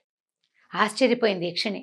ఇంకోడైతే గుండె పగిలి చచ్చేవాడు, వీటేంటి భాగం అడుగుతున్నాడని, మహాసత్తుడా నువ్వెంత ధైర్యస్తుడు పోయి, నీ ధైర్యానికి మెచ్చాను, చెప్పు నీకేం కావాలో చెప్పు అన్నది. అనేసరికల్లా ఆహారం కావాలి, నాతో పాటు ఇంకా 2 ఉన్నారు అని చెప్పేసరికల్లా సరే ఆవిడ ఏం చేసింది, అరే ఆహారం మోసుకెళ్ళండి రా ఇతను వెనకాల అని చెప్పింది. ఇతను వెనకాల 2 యక్షులు ఆహార పదార్థాలు తీసుకుని వచ్చారు వీళ్ళ దగ్గరికి. శుభ్రంగా తిండి తిన్నారు వాళ్ళిద్దరు, అన్నా చెల్లి. ఇతను కూడా కూర్చుని అన్నం తిన్నారు. వాళ్ళు వెళ్ళిపోయారు యక్షులు. అప్పుడు ఈ ముఖరకుడు కాళ్ళు పట్టుకున్నాడు ఈ శ్రీదర్శనుడు. మహానుభావుడా, నువ్వు మనిషివి కాదు, ఏదో దేవజన్మవి, జన్మే నీది, నీకు భయం లేదు. నిజానికి 3 రోజుల నాడు నువ్వు జూదశాలలో ఉన్నప్పటి నీ స్థితి ఇవాళ నీ స్థితిలో చాలా తేడా ఉంది. నీకు పైగా మనం వస్తుంటే ఎవడో ఆకాశం నుంచి నీకు మీ అమ్మ బంగారం గురించి చెప్పాడు, నాకు అప్పుడే అనుమానం వచ్చింది, ఎవరో దేవతలు నిన్ను రక్షిస్తున్నారు. నీకు ఇంత ధైర్యం ఉండటానికి కారణం అదే. ఇగో నా చెల్లెలు అతిలోక సౌందర్యవతి, ఈ అమ్మాయిని పెళ్లి చేసుకో, నన్ను నీతో అట్ట పెట్టుకో, నువ్వు ఏ పని చేయమన్నా ఆ పని చేస్తాను, నీలాంటి వాడి అండన ఉండటమే నాకు కావాలని కాళ్ళు పట్టుకుని ప్రార్థించాడు. ఈయన కూడా సంతోషం వేసింది. అతనికి అమ్మాయి నచ్చింది. ఆ పిల్ల ఇతని మీద కొంచెం మనసు పడే మొదటే చెప్పుకున్నాం కదా. సరే ఏమన్నాడు, ముందు ఇక్కడి నుంచి వెళ్ళిపోదాము, ఏదైనా ఒక సరైన చోటుకి చేరి కాస్త మనకి సంపాదనకి మార్గాలు ఏర్పరచుకున్నాక ఈ పిల్లని నేను పెళ్లి చేసుకుంటాను అని చెప్పాడు. సరే శుభ్రంగా రాత్రి ఆహారం కడుపు నిండా తినేశారు కదా. రేపు మర్నాడు పొద్దున్న లేచి మళ్ళీ నడవడం మొదలుపెట్టి మాళవ రాజ్యంలోకి చేరారు. చేరి ఏం చేశారు, ఒక ముసలి మామగారు ఒక ఆవిడ నడుపుతున్న పూటకేటు ఇంట్లోకి వెళ్ళారు. పూటకోటి ఇంటికి లోపలికి వెళ్ళారు. వీళ్ళ దగ్గర ముఖరకుడి దగ్గర కొద్దిగా డబ్బులు కొంచెం ఉన్నాయి, ఎక్కువ లేవు, ఉంది. తర్వాత ఏమో అమ్మాయి పద్మిష్ట దగ్గర కూడా కొద్దిపాటి వరహాలు ఉన్నాయి. సరే అక్కడ ఉండేసరికల్లా ఆవిడ ఏమంది, వీళ్ళని చూడంగానే ఆవిడ గొప్ప సంతోషం వచ్చింది. ఇతను మంచి తేజోవంతంగా కనపడుతున్నాడు, కత్తి గిత్తి ఉంది, పిల్ల సౌందర్యవతిగా పిల్ల, బ్రాహ్మడిగా ఓ 2వ కుర్రాడు కనపడుతుంటే, నాయన నువ్వు చాలా చక్కగా ఉన్నావు, మా ఈ రాజ్యంలో చాలా గొప్ప సమస్యలో ఉంది ఈ రాజ్యం, నువ్వేమైనా చేయగలవా అని అడిగింది. విషయం చెప్పు, చెప్తామన్నారు. ఏం చెప్పింది? ఈ మాళవరాజు శ్రీసేనుడు. ఈ శ్రీసేనుడికి నా భర్తని చాలా గౌరవించేవాడు. ఆయన బతుకున్న నాళ్ళు ఆయన్ని బాగా చూసుకున్నాడు. తర్వాత ఆయన మరణించాక కూడా నాకు ఆహారానికి లోటు లేదు, ఆయన పంపిస్తూనే ఉంటాడు. అయితే ఆయనకి ఒక యక్ష్మ వ్యాధి ఒకటి వచ్చింది, విచిత్రమైన వ్యాధి. అది తగ్గటల్లా, మందులకి మంత్రాలకి మాకులకి దేనికి తగ్గల. అయితే ఆయన దగ్గర ఒక మంత్రవాది చేరాడు. వాడు ఏమన్నాడంటే, భేతాళుడు గనక మనకి ప్రత్యక్షమైతే ఈ వ్యాధి కుదురుతుంది, కానీ భేతాళుడిని ప్రత్యక్షం చేసుకోవడానికి నాకు మంత్రం వచ్చు కానీ శక్తి లేదు. ఓహో. ఎవడైనా ఒక శక్తివంతుడైన కుర్రవాడిని గనక పట్టుకుంటే, ఒక మగవాడు దొరికితే వాడి సహాయంతో నేను భేతాళుడిని సాధిస్తా. భేతాళుడిని గనక సాధిస్తే ఈ వ్యాధి పోతుందంటున్నాడు. రాజు ఊరంతా టమకేయించాడు. ఎవరైనా శక్తిశాలుడు, భేతాళుడిని సాధించగలిగే సమర్థులు ఎవరైనా ఉంటే మంత్రవాది సహాయంతో చేయొచ్చు అని. ఎవరూ మాట్లాడలే. సరే, ఆయన ఏమనుకున్నాడు? ఆయన ఏం చేశాడు? ఈ మాళవరాజు గురించి ఒక విచిత్రమైన విషయం చెప్పుకున్నాం. జూదగాళ్లకు ఒక మఠం కట్టించాడని. ఈయన ఏమన్నాడు? జూదగాళ్ల మఠానికి వెళ్ళండి. జూదగాళ్ళు ఏమిటి, వాళ్ళకి ఇల్లు బాకిలి ఏముండవు, ఆటే, ఇంకా రెండోది ఉండదు. యోగులు లాంటి వాళ్ళు జీవితం మీద ఏం ఆసక్తి లేదు వాళ్ళకి. ఇల్లు బాకిలి పెళ్ళాం పిల్లలు ఏమో ఒకళ్ళ ఆట ఉంటే చాలు. తాగుబోతులు కూడా అంతే కదా జయ, తాగుబోతులు కూడా అంతే. వాళ్ళకి ఇల్లు వద్దు, వాకిలొద్దు, పెళ్ళాం వద్దు, పిల్లలు, ఏ బాధ్యత వద్దు. 10 రూపాయలు దొరికితే తాగేస్తారు. ఇప్పుడు జనరల్గా కాస్త మంది అలవాటు ఉన్న వాళ్ళందరినీ తాగుబోతులు అంటే ఏమో బుద్ధి స్థిరం తప్పితే తాగుబోతులే అంతే. ఇప్పుడు తాగని వాడెవడు అని ఒక డైలాగ్ వాడుతూ ఉంటారు. ఏముంది, కాస్త తాగితే ఆ మాత్రం ఎవరైనా తాగుతారు లాంటివి మాట్లాడుతూ ఉంటారు. ఈ తాగుబోతులు ఏమవుతారు? చివరికి ఇలా అవుతారు. జూదరులకి ఏమీ ఉండదు. వాళ్ళు చెట్టు కిందకు ఎక్కడో చోట కాస్త నీడ దొరికితే చాలా అక్కడ కూర్చొని పేకాడుకుంటూ ఉంటారు. వాళ్ళకి జీవితేచ్ఛ ఏముండదు, ఆట ఒకటే. అలాంటి వాళ్ళలో ఎవరినైనా ఒకటి పట్టుకురండి, వాడు ఈ భేతాళుడికి ఈ పని చేయడానికి సహాయపడతాడని రాజు ఆజ్ఞించాడు. నాకు రాజును రక్షిస్తేనే నేను బతుకుతాను నాయన, మీరు నాకు పైస ఇవ్వద్దు, అన్నం పెడతా మీరు ఉన్నన్నాళ్ళు. ఈ రాజుకి ఏమైనా సహాయం చేయగలవేమో చూడు నాయన, నీ ముఖవర్చస్సు చూస్తే నాకు కడుపులో ఒక సంతోషంగా ఉంది. ఇంత సాహసంగా ఉండే వాళ్ళని ఎవరిని చూడలేదు నేను ఈ మధ్యకాలంలో అని అడిగింది. సరే, ఇతను ఆలోచించుకున్నాడు. అలాగే సరేనన్నాడు. సరే అవ్వ, ఈ పూటకి భోజనం పెట్టి నన్ను తీసుకెళ్లి రాజుకు పరిచయం చేయన్నాడు. సరే, భోజనాలు చేశారు. ఈ పద్మిష్ట ముఖరకుడు సత్రంలోనే ఉండిపోయారు. ఆ పూటకోళ్ళమ్మ బాపనమ్మ గారింట్లోనే ఆ ముసలావిడ ఈ కుర్రాన్ని వెంట పెట్టుకుని రాజు దగ్గరికి తీసుకెళ్తే వీడు మంచి బట్టలు గిట్టలు చక్కగా ధగధగలాడుతూ, పెద్ద పొడుగాటి సమున్నతాకారుడు, మొహం చూస్తే తలతల్లాడుతోంది. వాడి యక్ష జన్మ వాడి ముఖంలో కనపడుతోందనమాట. రాజు కొంచెం సంతోషం వచ్చింది. అబ్బో, వీడెవడో శక్తిశాలి ఉన్నాడు, కత్తు గిత్తు బ్రహ్మాండంగా ఉంది వీడి దగ్గర అనుకున్నాడు. ఈవిడేం చెప్పిందంటే, వీడు జూదరి, ఫలానా తామ్రలిప్తి నగరం నుంచి మన ఊరు జూదగృహంలో ఈ దాంట్లో సత్రంలో మఠంలో ఉండడానికి వచ్చాడు. అమిత బలవంతుడు, తెంపరివాడు, నీకు సహాయం చేస్తానంటున్నాడు. ఇతన్ని ఉపయోగించుకోమని నాకు తెలుసు వీడని చెప్పింది. ఈయన ఏం చెప్పాడు? మామూలు వాళ్ళొద్దు, జూదగృహం నుంచి తెమ్మన్నాడు. ఆ మఠం నుంచి. వీడు మఠంలో ఉండడానికే వచ్చాడు కాబట్టి ఓకే అనుకున్నారు. అప్పుడు ఆ మంత్రవాదిని పిలిపించారు. సరే, నేను భేతాళుడిని ప్రత్యక్షం చేసుకోవడానికి తీసుకురావడానికి నాకు అభ్యంతరం లేదన్నాడు. ఇప్పుడు భేతాళుడిని తేవటం అంటే ఏమిటి? ఎక్కడో డెడ్ బాడీని తీసుకురావాలి, అది పాయింట్. అక్కడి నుంచి మంత్రవాది ఏమన్నాడు? బాబు, ఒక 4 రోజులు రెస్ట్ తీసుకో. కృష్ణ చతుర్దశి అంటే అమావాస్య ముందు రోజున ఈ ఊరికి అవతల వైపున ఉన్న శ్మశానం ఒకటి ఉంది. నేను అంటే కోట గీట ఊరు అంతా దాటేశాక పెద్ద శ్మశానం ఉంది, అందులో చాలా మర్రి చెట్లు ఉన్నాయి. నేను అక్కడ ఉంటా. రాత్రి భోజనం చేసి నువ్వు శ్మశానానికి వచ్చే కత్తిపుచ్చుకుని అని చెప్పాడు. ఓ 4-5 రోజులు ఆ పట్టణంలో వింతలు విడ్డూరాలు. రాజుగారి గెస్ట్ ఇప్పుడు రాజుకి ఏదో సహాయం చేయబోతున్నాడు కదా, అంచేత ఏం చేశారు, బాగా ఈయనకి రాజోపచారాలు జరిపారు. ఈ పద్మిష్ట ముఖరకుణ్ణి కూడా మంచి ఇంట్లోకి తీసుకొచ్చి పెట్టుకున్నారు, అతనితో పాటు ఉన్నారు కదా. ఇతను ఏం చేశాడు? 4 రోజులు గడిచాక ఊళ్ళో ఉన్న వింతలు విడ్డూరాలని కులాసాగా చూసి 4 రోజులు హాయిగా తిని పడుకుని బాగా రెస్ట్ తీసుకుని స్థిమితంగా ఉన్నాడు. కృష్ణ చతుర్దశి వచ్చింది. రాత్రి సాయంకాలం భోజనం చేసేశాడు, కత్తిపుచ్చుకొని పోయాడు అక్కడికి శ్మశానానికి. వెళ్ళేసరికల్లా శ్మశానంలో వెళ్తే అది ఎలా ఉందంటే కీకారణ్యం. రేపొద్దున అమావాస్య, రేపంటే ముందు రోజు ఏమిటో చీకటిగా ఉండదు. ఆ రోజులో దీపాలా దివ్వెలా. ఒక కాగడా పుచ్చుకుని 2 సైనికులు శ్మశానం దాకా అతనితో పాటు వచ్చారు. శ్మశానం అల్లంత దూరంలో ఉండగానే బాబోయని వాళ్ళు వెళ్ళిపోయారు. ఆ చీకట్లో దారి వేగ్గా కనపడుతున్న దారిలో అలా నడుచుకుంటూ లోపలికి వెళ్ళాడు. కొన్ని చోట్ల చితి మంటలు, ఉండుండి తీతువుల అరుపులు, గుడ్లగూబలు, తర్వాత ఎగురుతున్న గబ్బిలాలు, ఒక రకమైన విచిత్రమైన వాసన.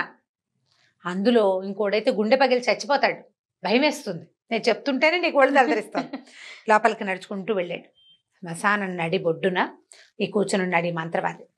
నాయన వచ్చావా, ఒక పని చెయ్యి, నాకు ఎదురుగుండా, అదే నా వెనకాల నడిచి సూటిగా నేను ఎక్కడ కూర్చున్నా నా వెనకాలకు నడిచేళ్ళు.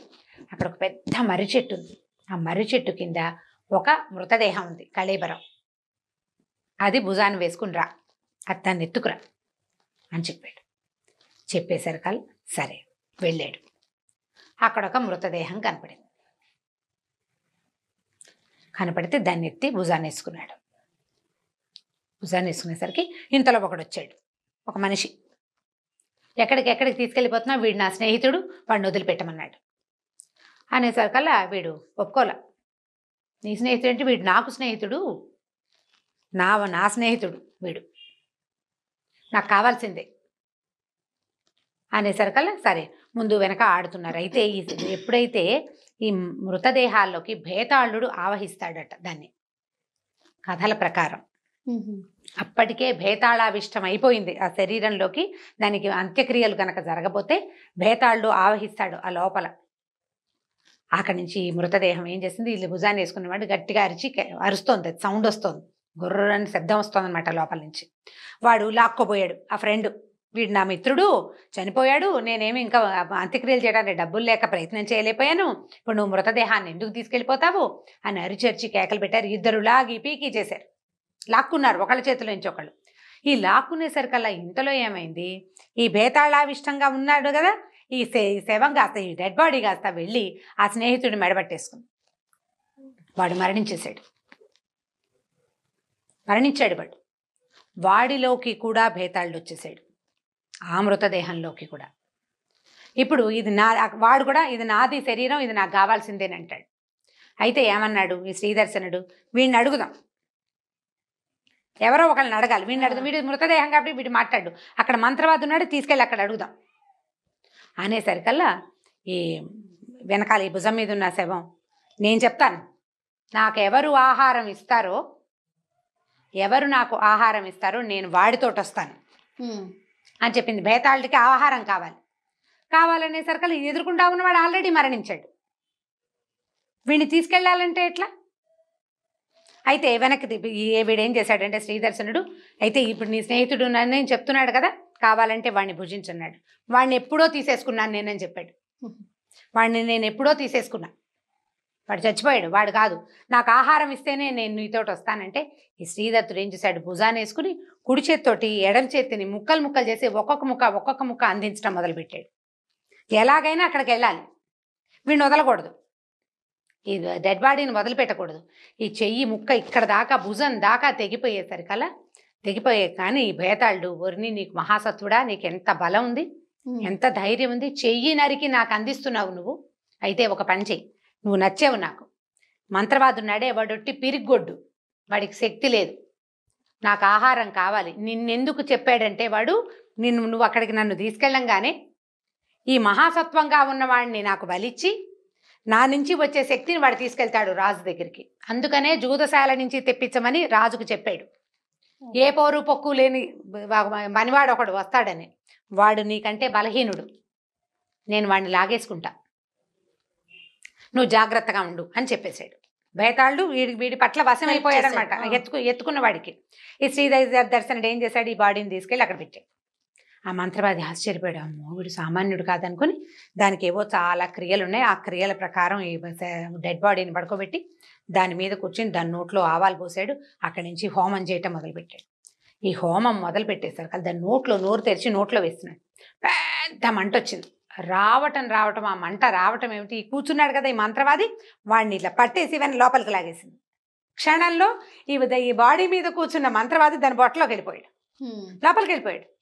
లోపలికి వెళ్ళేసరికి ఇవి లేస్తున్న అగ్ని జ్వాల ఒకటి పైకి వస్తుంది కదా, అది ఇట్లా ఆకారంలో ఒక భూతపు ఆకారంలో కనపడడం మొదలెట్టింది. శ్రీదర్శనుడా, నువ్వు గెలిచావు, ఈ మంత్రవాదిని నేను ఆహారంగా తీసేసుకున్నాను, నా నోట్లో ఆవాలు ఉన్నాయి, ఈ మంట ఆరిపోగానే ఆవాలు తీసుకుని రాజు దగ్గరికి వెళ్ళు, ఈ ఆవాలని రాజుకి తలకి చేతికి కట్టించు, 3 రోజుల్లో అతని వ్యాధి తగ్గిపోతుంది.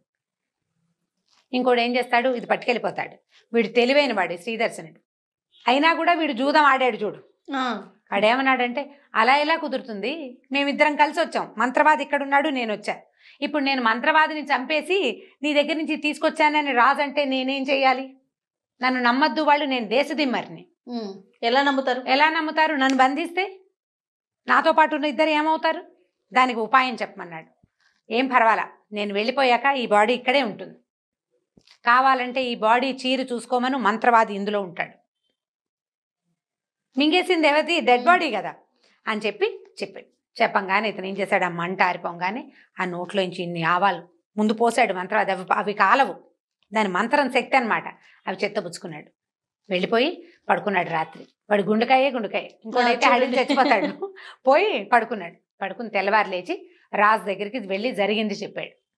కావాలంటే మనం అక్కడ శ్మశానానికి వెళ్దాం, అక్కడ ఏం జరిగిందో చూద్దురు కానీ అంటే అక్కడ ఉన్న డెడ్ బాడీని చీరి చూస్తే అందులో మంత్రవాది తాలూకు శరీరం కనపడింది వాళ్ళకి. సరే, ఈ శ్రీదర్శనుడిని నమ్మి నిజం అనుకుని వెంటనే అతను తెచ్చిన ఆవాలని ఒక 2 మూటలుగా కట్టి, ఒకటి తలకు కట్టారు, రెండోది చేతికి కట్టారు. 3 రోజుల్లో ఆయనకి 3 సంవత్సరాలుగా ఉన్న జబ్బు కుదిరిపోయింది. జబ్బు తగ్గిపోయింది. యక్ష్మ వ్యాధి అంటారు, అదేమిటో మనకు తెలియదు, దాని పేరు అది చెప్పారు. అక్కడి నుంచి జబ్బు తగ్గిపోగానే ఈయన ఏమన్నాడు, రాజుగారికి చాలా సంతోషం వచ్చేసింది. ఆయనకి పిల్లలు లేరు, అందుకని ఈ శ్రీదర్శనుడిని యువరాజుగా చేసుకున్నాడు. ఎవరి వల్ల అయితే తన ప్రాణాలు కాపాడాయో వాడు మహాసత్వుడు, మహాబలవంతుడు, మహాధైర్యవంతుడు. రాజ్యానికి రాజు కావాల్సిన వాడికి కావాల్సిన లక్షణాలు అవే కదా. సాహసికుడుగా ఉండాలి. విక్రమార్కుడు అంత సాహసం ఉంది ఇతనికి. అటు పెట్టుకున్నాడు. అక్కడి నుంచి పద్మిష్టనిచ్చి పెళ్లి చేశారు. యువరాజు అయ్యాడు. రాజుగారు ఉన్నాడు, యువరాజుగా ఇతను ఉన్నాడు. అక్కడి నుంచి మన ముఖరకుడిని కూడా తన దగ్గరే అట్టు పెట్టుకుని హ్యాపీగా ఉండటం మొదలుపెట్టారు. భార్యతో సంతోషంగా గడుపుతున్నాడు. ఆ కాలంలో ఒక ప్రదీప శక్తి అనే ఒక వ్యాపారస్తుడు పడమటి సముద్రంలో వ్యాపారం చేయడానికి వెళ్ళాడు. అయితే పడమటి సముద్ర తీరంలో అతనికి పెద్ద రత్న గణపతి విగ్రహం, అంత విగ్రహం దొరికిందట. రత్న విగ్రహం, మణితో నిర్మించబడింది, ఎవరో చేసిందే. అయితే అతను ఏం చేశాడంటే ఆ విగ్రహాన్ని తెచ్చి ఈ యువరాజైన శ్రీదర్శనుడికి బహుకరించాడు. బహుకరిస్తే ఆ విగ్రహాన్ని చూస్తే అతనికి పిచ్చి సంతోషం వచ్చింది. ఎంత బాగుందో, చాలా బాగుంది. అయితే ఈ విగ్రహాన్ని బ్రహ్మాండమైన గుడి కట్టి ప్రతిష్ఠ చేయించాడు. 1000 గ్రామాలు స్వామికి అరణంగా ఇచ్చాడు. మరి మాన్యాలు గుడికి మాన్యం ఏర్పాటు చేస్తారు కదా, ఎన్నో ఉత్సవాలు జరిపించేబట్ట. అయితే ఇన్ని ఉత్సవాలు చేసి ఎప్పుడూ ప్రతిరోజు ఆ గణపతిని దర్శనం చేసేవాడు. అప్పుడు గణనాయకుడైన గణపతి విఘ్నేశ్వరుడు తన గణాలతోటి ఏం చెప్పాడంటే, వీడు చాలా భక్తుడు, భవిష్యత్తులో భూమండలానికి రాజు కాదగినవాడు. అయితే నా భక్తురాలు ఒక పిల్ల ఉంది, అదెవరు? ఇక్కడికి చాలా దూరంలో ఉన్న హంసద్వీపంలో ఉండే అనంగోదయుడి కూతురు అనంగ మంజరి, అమ్మాయి పేరు. ఆ అమ్మాయిని వీడికిచ్చి వివాహం చేయాలి. వీడు నా భక్తుడు, అమ్మాయి నా భక్తురాలు, వీళ్ళిద్దరికీ వివాహం చేయాలి, ఏర్పాటు చేయండి అని చెప్పాడు గణపతి. చెబితే ఈ యువరాజు పద్మిష్ఠ ఇద్దరు నిద్రపోతున్నారు. శ్రీదర్శనుడు పద్మిష్ఠ నిద్రపోతుంటే ఈ శ్రీదర్శనుడిని రాత్రి నిద్రలోనే తీసుకెళ్ళి ఆ అనంగ మంజరి మంచం మీద పడుకోబెట్టేశారు. గణ సేవకులు, గణపతి దగ్గర ఉండే సేవకులు అనమాట, గణ సేవకులు అంటారు. వాళ్ళు తీసుకెళ్ళి పడుకోబెట్టేశారు. ఆ అమ్మాయి నిద్రలో పక్కకి తిరిగి చూసుకుంది, వీడెవడో కనపడుతున్నాడు. చూస్తే చాలా అందంగా ఉన్నాడు, ఆయన ఎవరో తెలియదు. నిద్ర లేపింది, బాబు మీరు ఎవరండి అని. ఒకళ్ళనొకళ్ళు చూసుకుంటే అమ్మాయి అందంగా ఉంది, అబ్బాయి అందంగా ఉన్నాడు. ఇది అవునా కాదా, కళా నిజమా తెలుసుకోవడానికి ఏం చేశారంటే ఒకళ్ళ నగలు ఒకళ్ళు మార్చుకున్నారు. వీళ్ళు అతను వెళ్ళింది ఎక్కడ, అతను ఉన్నది ఎక్కడ? ఈ మాళవ దేశంలో ఉన్నాడు. ఈ హంసద్వీపం కొన్ని వేల మైళ్ళ అవతల ఎక్కడో సముద్ర మధ్యలో ఉంటుంది. అక్కడికి మామూలుగా వెళ్ళటం కుదరదు. కలలోనే వెళ్ళానని భావించి ఇది నేను స్వప్నంలో ఉన్నానని, ఈ స్వప్నం అవునో కాదో తెలుసుకోవడానికి మనం గిల్లి చూసుకుంటాం కదా, అట్లా ఏం చేశారంటే ఒకళ్ళ నగలు ఒకళ్ళు మార్చుకున్నారు. స్త్రీల ఆభరణాలకి పురుషుల ఆభరణాలకి తేడా ఉంటుంది. ఈ ఆభరణాలు ధరించిన తర్వాత వీళ్ళిద్దరు ఏమనుకున్నారంటే గాంధర్వ విధిని వివాహం చేసుకుందాం అనుకున్నారు. అంతలో ఈ గణసేవకులు ఉన్నారు కదా, ఇక్కడ వచ్చే ఎవరైతే సైన్యం ఇతన్ని ఇక్కడికి మార్చారో వెంటనే ఒక నిద్రని కల్పించి ఆ వనంగ మంజరిని అక్కడ వదిలిపెట్టేసి వీడిని మళ్ళీ తీసుకొచ్చి శ్రీదర్శన్ నుండి తీసుకొచ్చి భార్య పక్కన పడుకోబెట్టేశారు. ఒక్కటే మోహపరిచారం నిద్రపుచ్చేసి తీసుకొచ్చేశారు. భగవంతుడి సేవకులు చేయగలరు, ఏం పని ఏం లేదు. ఇది జరిగిపోయింది. సరిగేసరికల్ మెలకు వచ్చి చూసుకున్నాడు. ఇంట్లోనే ఉన్నాడు, పక్కన భార్య ఉంది. చూసుకుంటే ఒంటి మీద నగలని ఆడవాళ్ళ నగలు, నడువుకు వడ్డాణం, ఇక్కడ పెట్టుకుని తనకు ఉండాల్సింది కట్టాల్సింది కాకుండా వంకి అన్నీను, ఇక్కడ ఉండే నెక్లెస్లు అన్ని సమస్తమైనవి, నగలన్నీ మారిపోయినాయి. నిర్ఘాంతపోయాడు. నేను అసలు పోనీ కల్లో వెళ్ళానంటే కళ అయితే నగలు ఎలా మారినాయి, నా నగలేవి, ఈ నగలు ఎత్తుకొచ్చినాయి, నా వస్తువులు ఉండాలి కదా అని వెంటనే ఇక ఆ అమ్మాయిని తలుచుకుని ఆలోచించడం మొదలుపెట్టాడు. చాలా దిగులు పడిపోయాడు అతను. నేను ఎక్కడికో వెళ్ళా, ఒక మహాసౌందర్యవతిని చూశాను, నా నగలు ఆమెకిచ్చి ఆమె నగలు నేను తీసుకున్నా, గాంధర్వ విధిని వివాహం చేసుకుంటానని చెప్పాను. ఆమె ఎవరు, నేను ఎక్కడున్నాను, ఎక్కడికి వెళ్ళానో నాకు తెలియదు. ఇక మూడు ఆపైపోయింది. భార్య చాలా ఓదార్చింది. రేపు పొద్దున ఎవరినైనా కనుక్కుందాము, రేపు ఎవరినైనా చూద్దాం, ఎవరినైనా కనుక్కుంటే అసలు ఇదేం జరిగిందో మనకు తెలుస్తుందని ఆవిడ ఓదారుస్తోంది. భార్య మీద ప్రేమే అతనికి, కానీ ఈ మోహం అతన్ని వదిలిపెట్టట్లేదు అనమాట. ఈ శ్రీదర్శనుడు ఏం చేశాడు, నిద్రలోనే వెళ్ళి అనంగ మంజరి దగ్గరికి వెళ్ళాడు. ఇద్దరు నగలు మార్చుకున్నారు. ఇతని ఇంటికి నిద్రలోనే వచ్చేసాడు. ఆ అమ్మాయిని ఎవరినో చూశానంటే దానికోసం బెంగ పెట్టుకోవటం మొదలు పెట్టాడు. వీళ్ళకి ఏం చేయాలో తెలియలే. ఈ రాజుకి ఇతని భార్యకిను, ఈయన పెంచుకున్నాడు కదా, అవును, పెంచుకున్న రాజుగారికి ఈ భార్యకి అర్థం కావట్లేదు అనమాట. పద్మిష్ట ఇతని భార్య పేరు. అక్కడి నుంచి ఏమైంది, ఆ అనంగ మంజరి తండ్రి పొద్దునే లేచి కూతురుని చూశాడు. చూస్తే అమ్మాయిని మగవాళ్ళు వేసుకునే ఆభరణాలు వేసుకుని కనపడింది. ఆభరణాల్లో తేడా ఉంటాయి, స్త్రీ ఆభరణాలు వేరు, పురుషాభరణాలు వేరు. ఇక్కడ కట్టుకునేవి అవి కూడా తేడా ఉంటాయి. ఆడవాళ్ళ వంకీలు ఉంటాయి కదా, మగవాళ్ళది వెనకాల తాళ్ళు వస్తాయన్నమాట. ఇదేమిటమ్మా ఇట్లా మగవేషం వేసావు, ఈ వస్తువులన్నీ ఏమిటి అని అడిగాడు. అడిగితే అమ్మాయిని బికమం వేసి, నిన్న రాత్రి కల్లో ఎవరో నాకు కనపడ్డారు, అతనిది ఎక్కడో ఏ దేశమో నాకు తెలీదు, ఆయన పేరు మాత్రం శ్రీదర్శనుడు, మేమిద్దరం నగలు మార్చుకున్నాము, గాంధర్వ విధిని వివాహం చేసుకోదలుచుకున్నాము, ఇలా అయింది, అతను మాయమైపోయాడు అని ఏడవటం మొదలుపెట్టి. వీళ్ళకి ఎక్కడ వాళ్ళు ఉన్నది హంసద్వీపం ఎక్కడో, అది ఏదో సప్త సముద్రాల అవతల. దానికి ఏం చేయాలో వాళ్ళకి తెలియలేదు. ఇంతలో ఏమైందట, వాళ్ళకి సిద్ధయోగి అని ఒక ఆయన కనపడ్డాడు, ఒక యోగి. ఆయన రాజుగారిని చూడ్డానికి వచ్చాడు. ఈ అనంగోదయుడిని చూడ్డానికి వచ్చి కూతుర్ని చూశాడు. ఆయన రాజుగారి అమ్మాయిని చూసి ఆయన ఏమన్నాడంటే, ఈ అమ్మాయి రకరకాల జన్మలు ఎత్తుతోంది భర్త కోసము, ఇక్కడ జన్మించింది నీ దగ్గర అన్నాడు.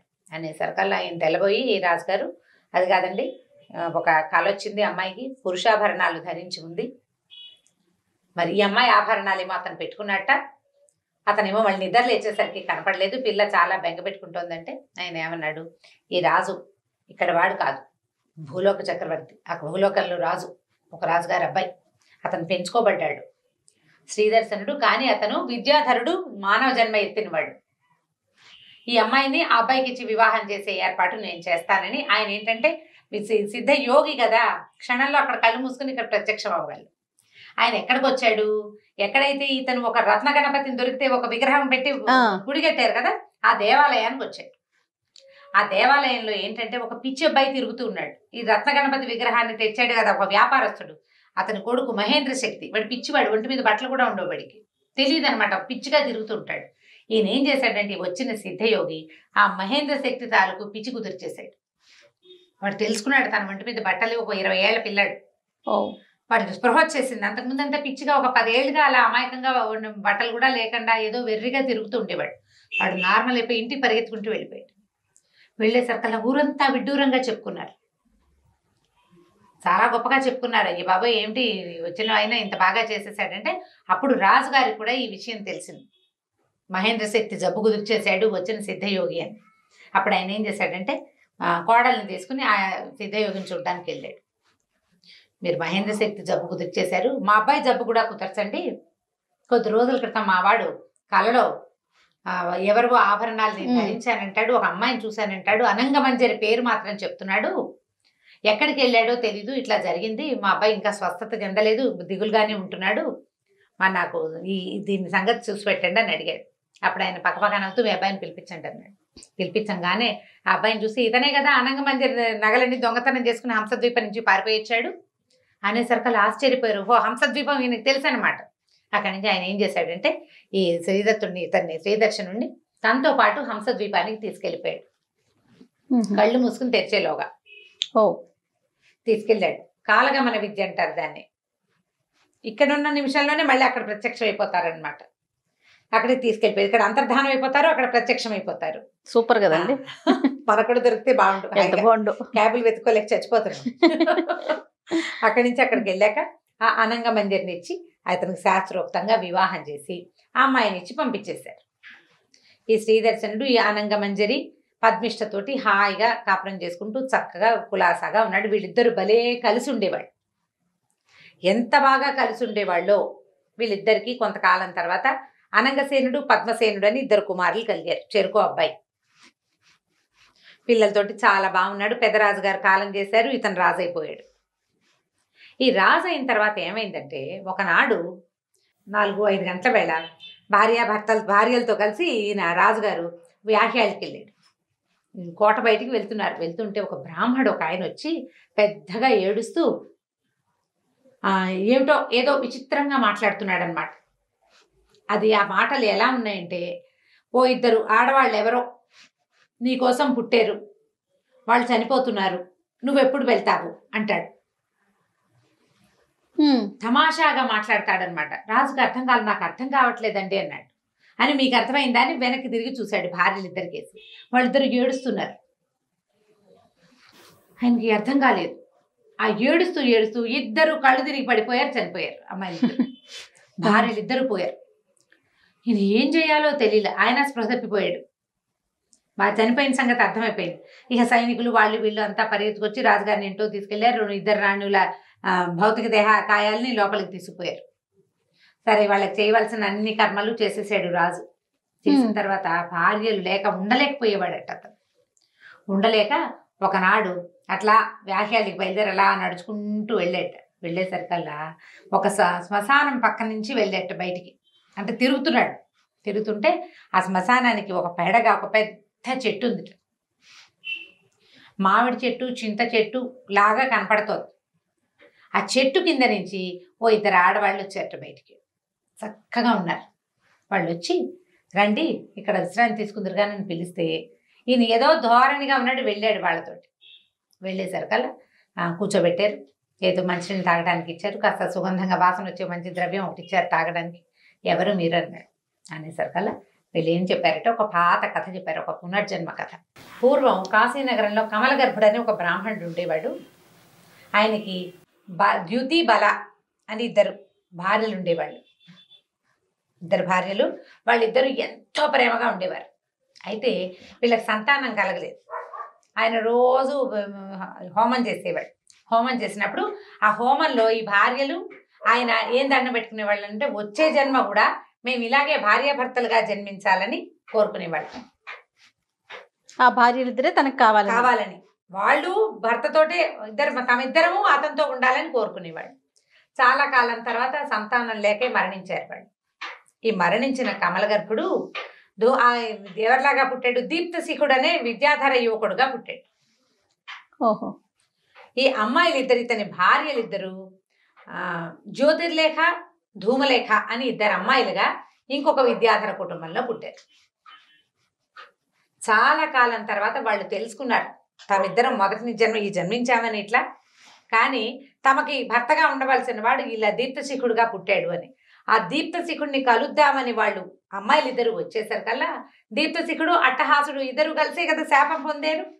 నలకూబరుడి శాపం వల్ల అట్టహాసుడు తండ్రిగాను, దీప్తశిఖుడు అతని కొడుకుగాను, అన్నదమ్ముడు 2 భూలోకంలో పుట్టారు. దాంతో ఈ ధూమలేఖ తర్వాత జ్యోతిర్లేఖ 2 వీళ్ళేమనుకున్నారు, మళ్ళీ మనం భూలోకంలో పుట్టాల్సిందే భర్తని పొందటానికి. అతను మానవ జన్మ ఎత్తి ఎప్పటికొస్తాడు పైకి. అందుకని అతని భార్యలుగా పుట్టడం కోసం విద్యాధరులుగా తమ జీవితాన్ని చాలించుకుని ఒక అమ్మాయి ఏమో పద్మిష్టగా బ్రాహ్మణ కన్యగా ఇక్కడ ముఖరకుడు చెల్లెలుగా పుట్టింది. 2వ అమ్మాయి ఏమో అనంగసేనులతో అక్కడికి వెళ్ళాడు కదా అనంగమంజరిగా పుట్టిందనమాట. అనంగమంజరిగా పుట్టింది. వాళ్ళిద్దరూ ఈ రాజుగారి దగ్గరికి వచ్చేసారు. పెళ్లి చేసుకున్నారు చెరో రకంగాను. ఓ అమ్మాయి ఏమో రోడ్డు మీద మాట్లాడుకుని పెళ్లి చేసేసుకున్నారు. 2వ అమ్మాయి కల్లో వెళ్ళి గణపతి వల్ల అంటే విఘ్నేశ్వరుడి ప్రసాదం వల్ల వివాహం చేసుకున్నారు. వీళ్ళు కలిసి ఉన్నారు. కలిసి ఉన్న తర్వాత వివాహం అయింది, కొడుకులు పుట్టారు. ఇంకా వాళ్ళు వెళ్ళిపోవాలి విద్యాధర లోకానికి. దానికోసమని ఒక బ్రాహ్మడు వచ్చి ఏదో అడ్డదిడ్డంగా మాట్లాడి వీళ్ళకి గుర్తు చేశాడు. వాళ్ళకి ఏం చెప్పాడు ఆ రోజు, ధూమలేఖ జ్యోతిర్లేఖ నీకోసం వేచి ఉన్నారు, ఆ దీప్తశిఖుడు కూడా నీకోసం వేచి ఉన్నాడు, ఇవే మాటలు అతను చెప్పింది. అది వినంగానే వాళ్ళకి గుర్తొచ్చింది తమ తాలూకు 2 జన్మలు. తమ విద్యాధర రాజకన్యకలుగా పుట్టింది, అంతకుముందు ఒక బ్రాహ్మణుడు కమలగర్భుడి భార్యలుగా ఉన్నది జ్ఞాపకం వచ్చే వాళ్ళ జీవితాలు చాలించేశారనమాట. ఇలా జరిగింది. మేమిద్దరమే వాళ్ళం. మేమిద్దరమే, ఒకళ్ళు ధూమలేఖ, రెండో వాళ్ళు జ్యోతిర్లేఖ, రెండో అమ్మాయి. నువ్వు దీప్తశిఖుడివి, నువ్వు రాజుగా జన్మించావు అని చెప్పారు. చెప్పేసరికల్లా ఇతను ఏం చేశాడు, సరే అర్థమైంది అతనికి.